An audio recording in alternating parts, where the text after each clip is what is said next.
Halo sahabat-sahabat seperjalanan, kembali lagi di dalam podcast Sahabat Perjalanan, podcastnya Project. Ya.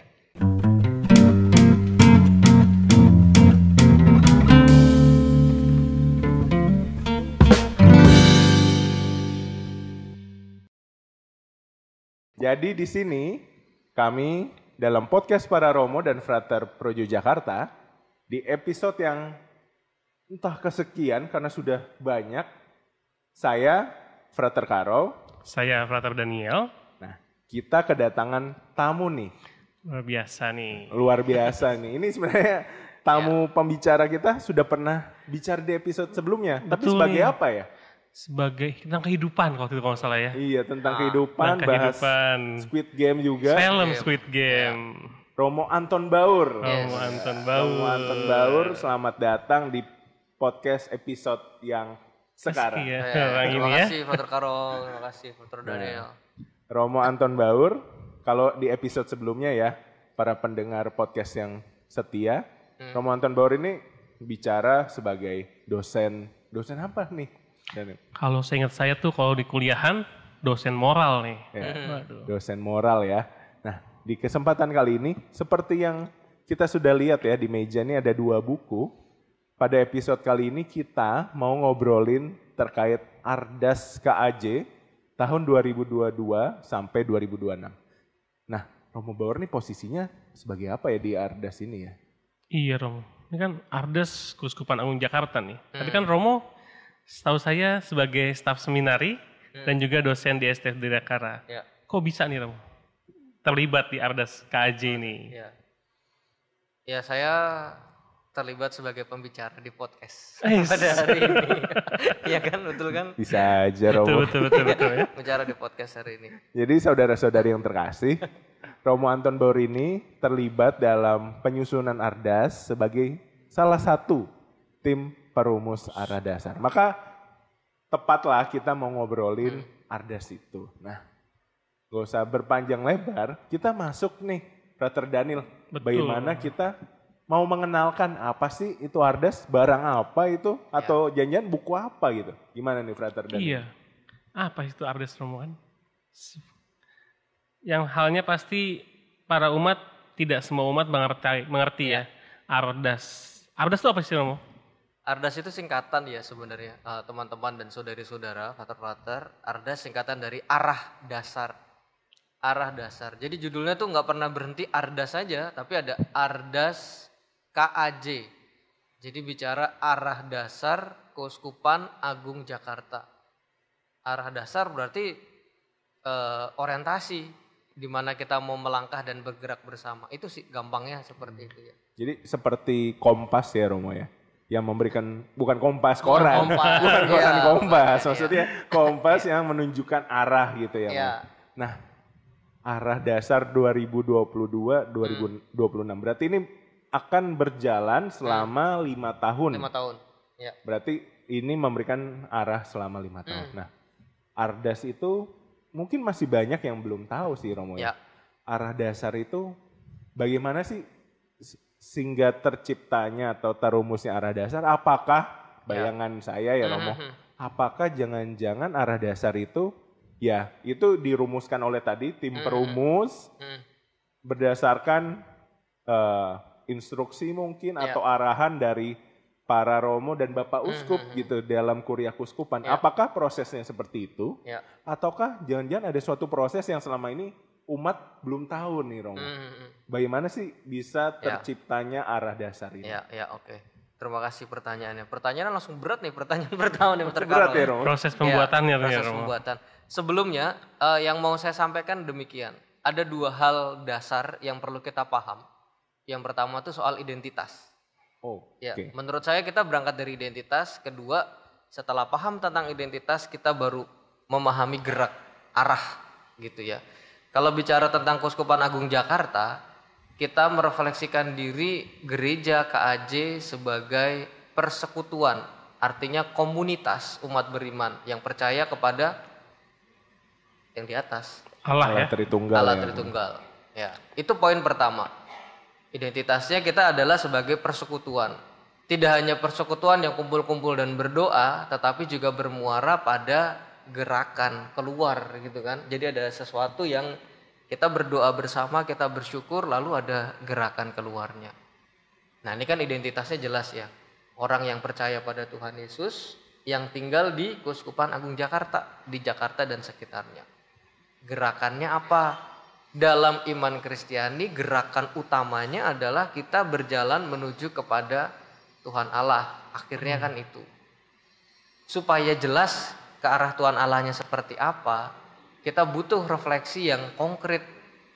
Nah inilah kemudian ada yang namanya arah dasar. Fokus-fokus yang mau diarahkan supaya perjalanan kita sebagai komunitas bisa jelas.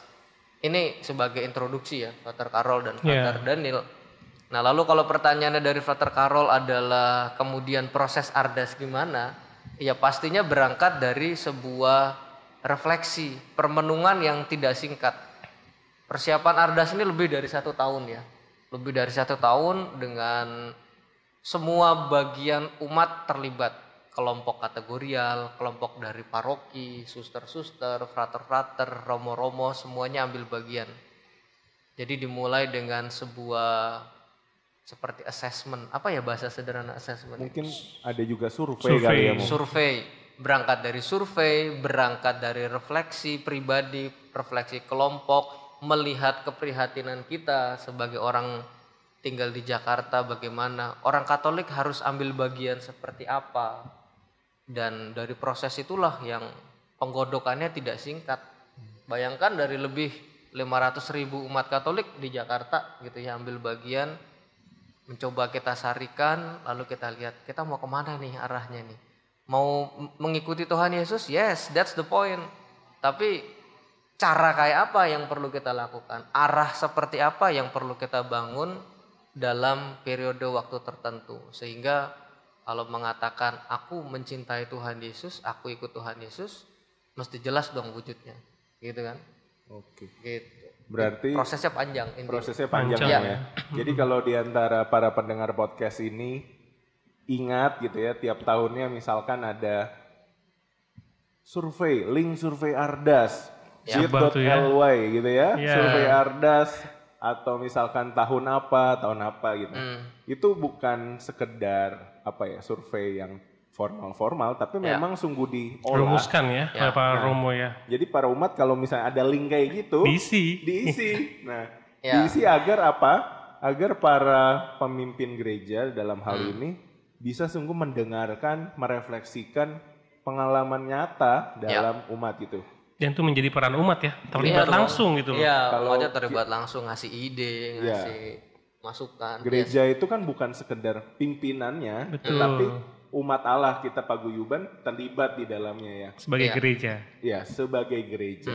Nah, gimana nih Frater Daniel? Kita masih mau ngomongin Ardas tapi belum ngomongin rumusannya. Iya nih, rumusannya kayaknya perlu kita bacakan kali ya Romo ya.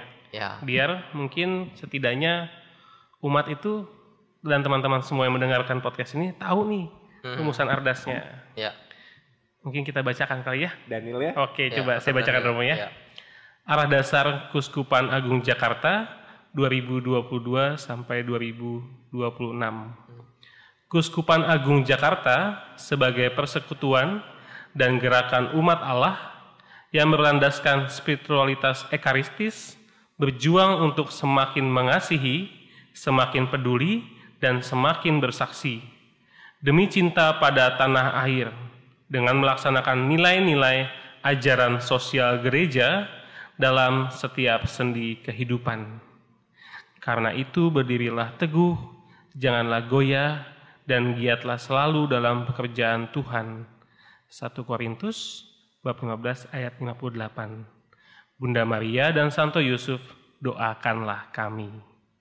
Singkat ya Romo ya? Singkat. Tidak terlalu panjang ya. Kalau saya ingat dulu 2016-2020, lumayan panjang tuh. Iya betul ya. Sampai ada 2 halaman itu. 2 halaman sampai ada poin-poinnya gitu ya. Tapi ini singkat dan saya rasa mungkin dibacakan sekali 2 kali umat pasti ada yang keinget gitu loh, kalimat-kalimat atau kata-kata yang penting gitu ya. Gimana Frater Karol setelah mendengarkan ini nih? Rumusannya nih. Saya ingat banget ya Romo ya. Di Arda sebelumnya itu rumusannya panjang karena ada jelas tuh. Ada visi, ada misi. Lalu visi dan misi ini mau diterjemahkan seperti apa, maka ada 5 sasaran prioritas gitu ya. Ini mungkin, mohon maaf, mungkin kebanyakan umat yang mengetahui ini adalah para dewan paroki atau mungkin dewan pleno seperti itu ya, karena kerjaannya memang dalam pelayanan ini mau menerjemahkan. Nah, apakah adanya perbedaan di 2022 sampai 2026 ini, kira-kira maksudnya apa sih Romo? Kenapa rumusannya dipadatkan sepadat-padatnya menjadi seperti itu? Oke thank you memang kalau kita perhatikan nih, nanti kalau saudara-saudara melihat buka aja di internet ada pembandingnya ya, 2016, 2020, lalu 2022, 2026 rumusannya beda. Memang ini menempuh proses yang tidak singkat, cukup panjang prosesnya untuk kemudian menyarikan sebuah arah yang padat seperti ini. Lebih singkat sebenarnya. Ya memang orientasi arahnya adalah, tujuannya adalah supaya semakin banyak umat beriman pernah mendengar, pernah menyimak, merefleksikannya dan bisa bergerak bersama. Intinya itu. Memang kalau Bapak Uskup sendiri mengatakan dengan jelas Ardas ini memang peruntukannya bagi para pelayan gereja supaya punya arah yang jelas, begitu kan. Tetapi jauh lebih baik jika umat juga punya pemahaman yang sama, sehingga rumusan yang padat dan singkat ini mencoba menggarisbawahi kita mau apa nih orang Katolik di Jakarta. Kalau Bapak Uskup selalu berkata, apa yang bisa kita lakukan supaya komunitas kita semakin manusiawi. Itu tuh pertanyaannya berkali-kali diulang dalam banyak kesempatan. Nah, wujudnya apa ya arah dasar yang dengan rumusan yang padat ini bisa mencoba menjadi arah ya, guidance sebagai pedoman supaya nanti kita bisa mau kemana nih, gitu Pak Karo. Oh begitu ya Romo. Jadi dari 2 paragraf ini diharapkan ya sebenarnya tujuannya seluruh umat bisa menangkap apa yang mau kita jalani sebagai Gereja Keuskupan Agung Jakarta. Tetapi memang penjabaran yang lebih detail maka diterjemahkan dalam 2 buku ini ya. Ada buku merah dan buku biru. Ya, kalau buku merah isinya apa ya Nil? Wah, setahu saya kalau nggak salah nih tentang gagasan dasar ya. Kalau saya bacakan judulnya Gagasan Dasar Ardas KAJ 2022 sampai 2026. Berarti isinya kalau kita mau tahu tuh, tulisan-tulisan para perumus nih. Termasuk juga Bapak Uskup nih menulis langsung gitu. Pastinya. Jadi kalau kita ingin tahu, belajar lebih banyak kenapa sih rumusannya seperti itu, gagasannya, apa yang melatar belakangi, kita carinya buku merah. Kalau buku biru itu apa nih? Buku biru isinya implementasi dan rencana strategis. Nah inilah yang menjadi guideline bagi para romo paroki, bagi para dewan paroki untuk bagaimana menerjemahkannya dalam berbagai kegiatan di tengah umat. Nah, kita kan udah bicarain Romo, apa itu Ardas, prosesnya. Tadi kita sudah baca juga.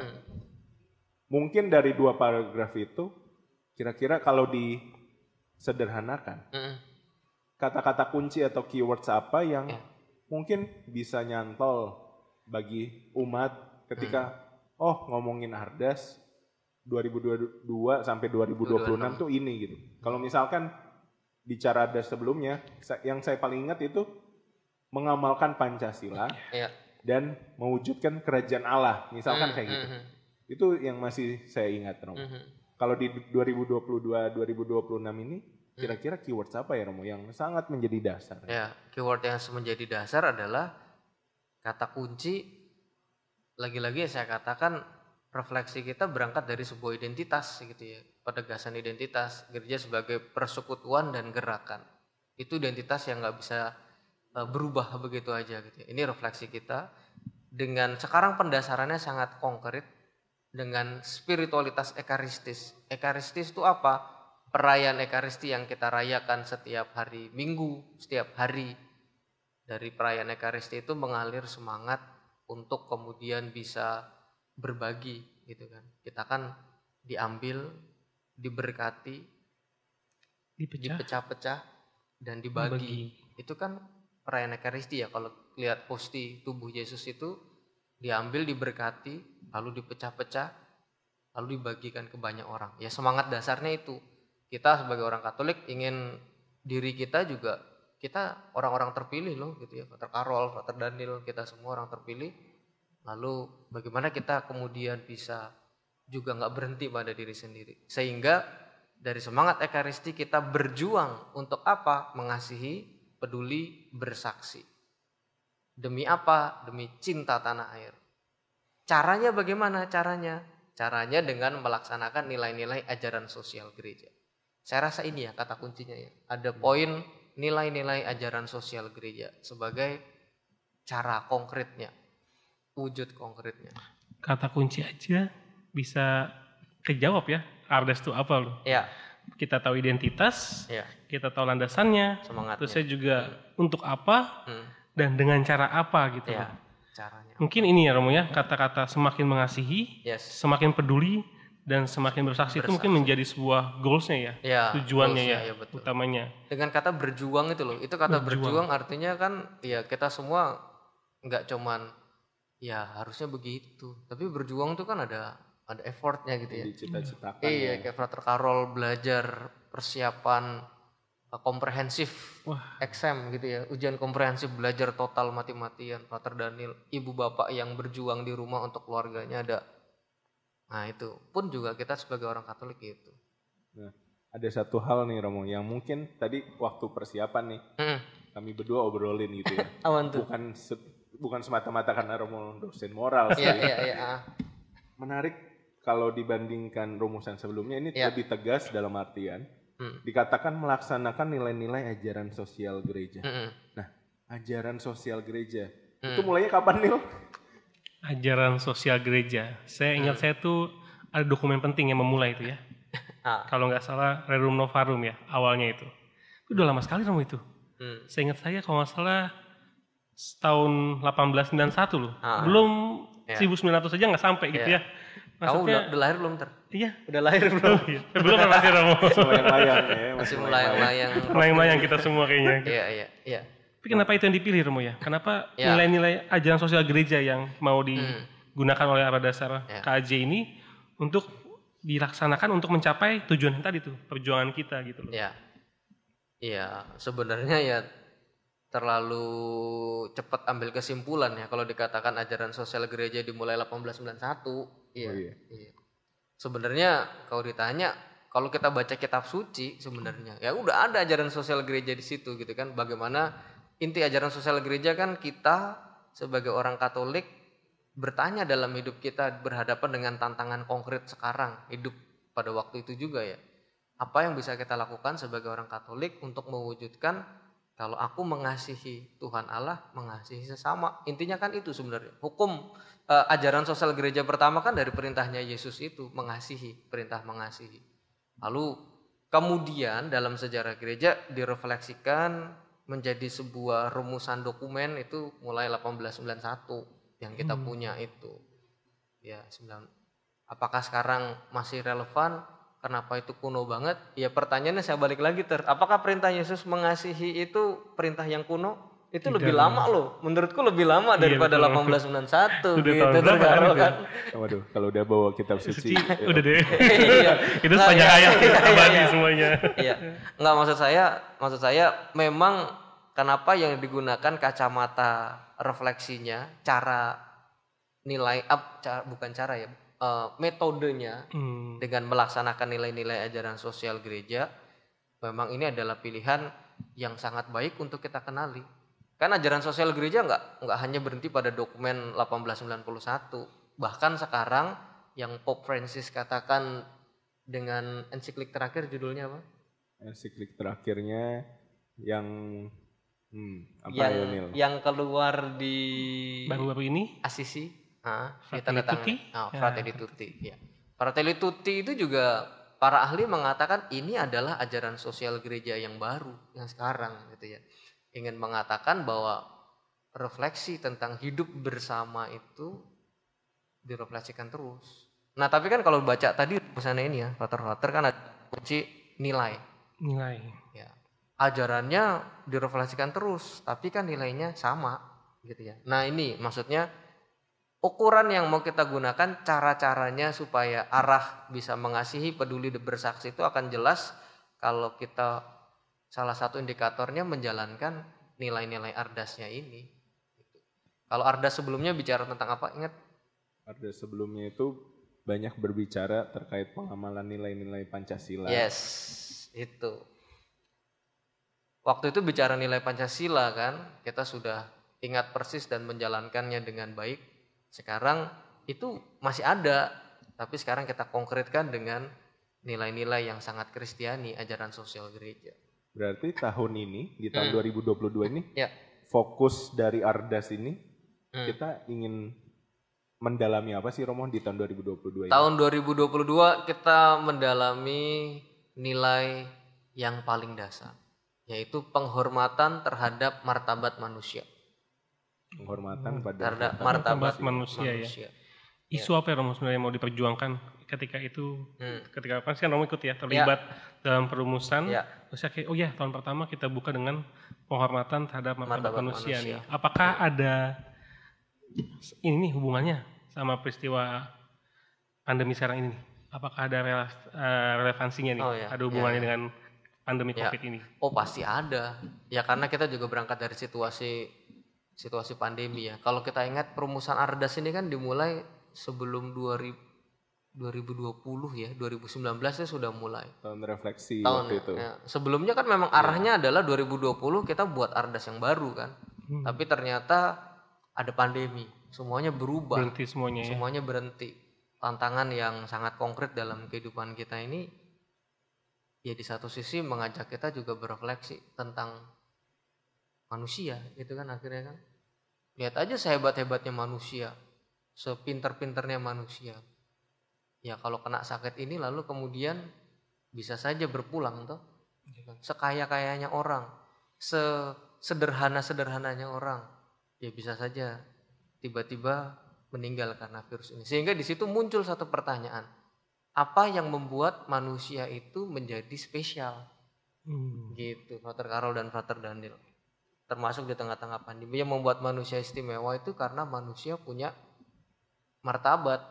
Karena kita semua itu berharga. Kata kuncinya itu. Ini yang nilai yang mau ditekankan di Ardas kita yang tahun pertama adalah ini sebagai nilai dasar untuk masuk ke tahun-tahun berikutnya. Kita menjadi manusia berharga bukan karena apa yang kita miliki, tetapi karena kita adalah manusia. Itu coba diterjemahkan bahasanya. You got it? Ya, you bisa tangkap agak ya. Agak memahami sih. Ya. Sebenarnya ini landasan kitab sucinya jelas. Frater Karol kira-kira landasan kitab sucinya apa nih? Kalau bicara tentang kitab suci martabat manusia. Mungkin martabat manusia ya landasan kitab suci. Nah, agak ini ya di luar briefing kita tadi. Udah skenario ya ini ya. Langsung berpikir keras. Langsung ingat aja di awal kitab suci kisah penciptaan manusia itu siapa? Manusia adalah citra Allah. Manusia ada citra Allah. Ya itu poin dasarnya gitu kan poin dasarnya. Poin dasarnya lagi-lagi saya bicara identitas ya. Identitas kita sebagai manusia kita gambar dan rupa Allah. Jadi kita itu istimewa. Kita beda dengan kambing, dengan kucing, dengan ciptaan yang lain. Karena kita gambar dan rupa Allah. Itulah inti dari martabat manusia. Semua orang sama di mata Tuhan. Sehingga kita juga diajak untuk menghormati semua orang. Melayani dan menolong mereka juga. Gitu, Frater Daniel dan Frater Carolus. Cukup ini ya. Singkat, padat, dan cukup mudah dipahami. Saya yakin mungkin teman-teman di rumah, saudari-saudara semua, ibu bapak, pasti apa yang dijabarkan oleh Romo Baur ini mudah ditangkap ya. Dan bisa menjadi pegangan untuk memahami nih di tahun awal ini. Bagaimana Ardas ini kita bisa jalankan bersama. Seperti podcast ini kan bukan, podcast ini sebenarnya bukan kuliah Ardas ya. Betul. Tapi melalui episode ini kami mau mengajak Bapak Ibu, saudara-saudari, teman-teman muda, yuk kalau kita bicara kita anggota gereja, kita harus mencintai gitu ya. Kira-kira arahnya seperti apa sih, orientasinya apa? Ya Ardas ini gitu. Mungkin dalam episode ini ya, kalau kita mau menjabarkan panjang lebar bisa jam-jam jadi ya. series kali ya. Betul nih, serial ya. Serial gitu panjang.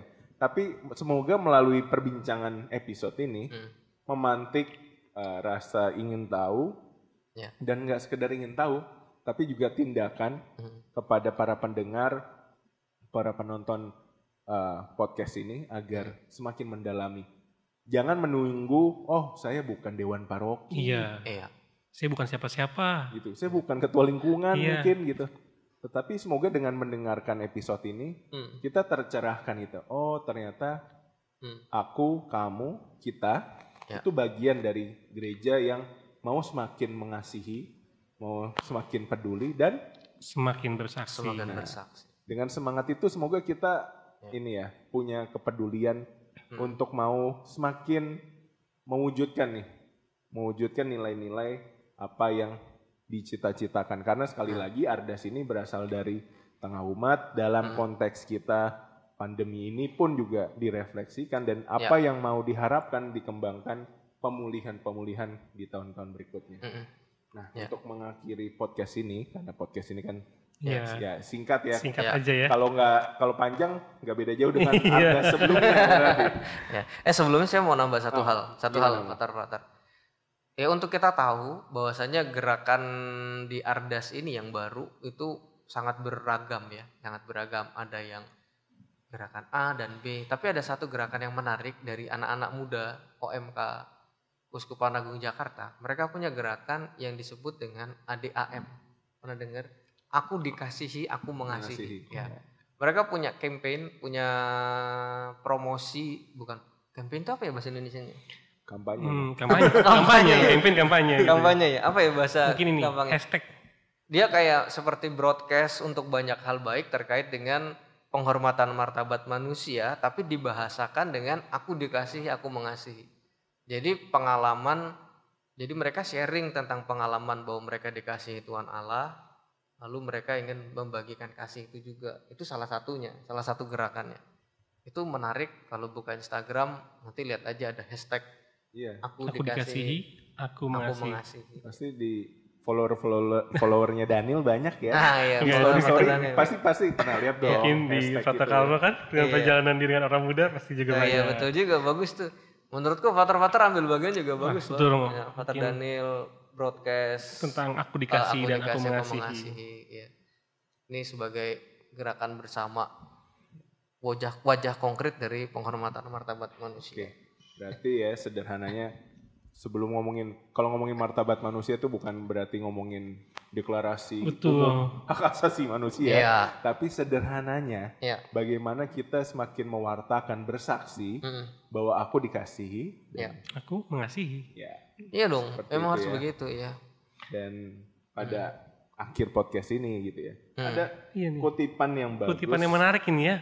Yang tadi saya baca terus kita renungkan ya. Ini di dalam akhir Ardas. Karena itu berdirilah teguh, janganlah goyah, dan giatlah selalu dalam pekerjaan Tuhan.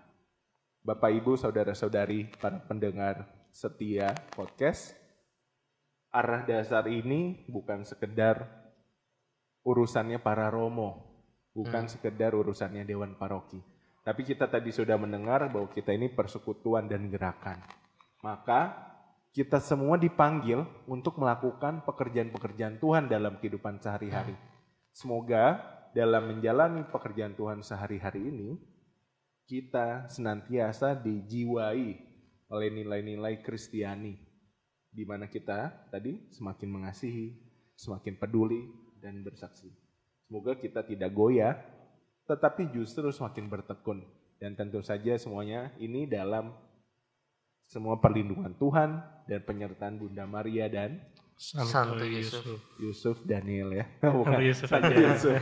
Baik, itu saja perjumpaan kita. Terima kasih Romo Baur atas obrolannya, penjelasannya, dan juga rekan saya Daniel. Dan juga Fata Karol ya, luar biasa sekali. Dan nantikan episode-episode podcast Sahabat Seperjalanan lainnya. Jangan lupa untuk like, subscribe, dan share kepada umat agar kita semua dapat semakin update terkait info maupun juga nilai-nilai yang mau kita kembangkan di Keuskupan Agung Jakarta. Sampai jumpa, see you.